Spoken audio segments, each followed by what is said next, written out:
BPJS Ketenagakerjaan tak main-main pada perusahaan yang tak patuh dalam pelaksanaan program jaminan sosial ketenagakerjaan. Di Kota Palembang, sepanjang tahun 2019, ada 233 perusahaan yang dilaporkan ke Kejaksaan. 153 perusahaan dari 233 sudah mematuhi, sementara sisanya dalam penyelesaian. BPJS Ketenagakerjaan berharap bersama Kejaksaan menjadi cara efektif untuk menertibkan perusahaan yang membandel. Kalau kerjasama dengan Kejaksaan ini kami rasakan sangat efektif ya. Tadi disampaikan oleh dari Depdirwil kemudian juga Pak Kajati bahwa dengan adanya kerjasama ini bisa meningkatkan kesadaran dari pemberi kerja terhadap pekerjanya bahwa ini merupakan hak Pak.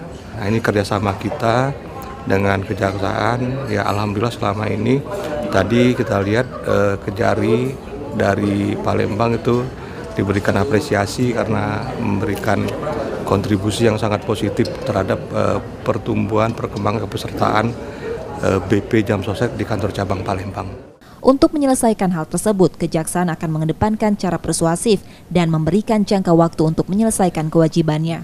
Tentunya ini terkait juga dengan kewenangan Kejaksaan di bidang perdata dan tata usaha negara. Jadi kami akan mendampingi teman-teman dari BP Jamsostek, baik ada atau tidak ada persoalan yang dihadapi. Jadi kalau tidak ada persoalan tentu kita bisa menjadi partner untuk diskusi.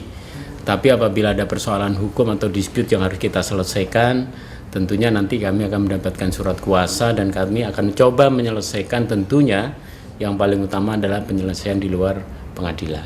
Ya kira-kira seperti itulah. Data BPJS Ketenagakerjaan Palembang, total kepesertaan aktif untuk di Sumatera Selatan mencapai 1.597.785 tenaga kerja. Dengan rincian pekerja penerima upah 975.089 tenaga kerja, diikuti pekerja di sektor bukan penerima upah dan jasa konstruksi. Tetra Surya, Kompas TV Palembang, Sumatera Selatan.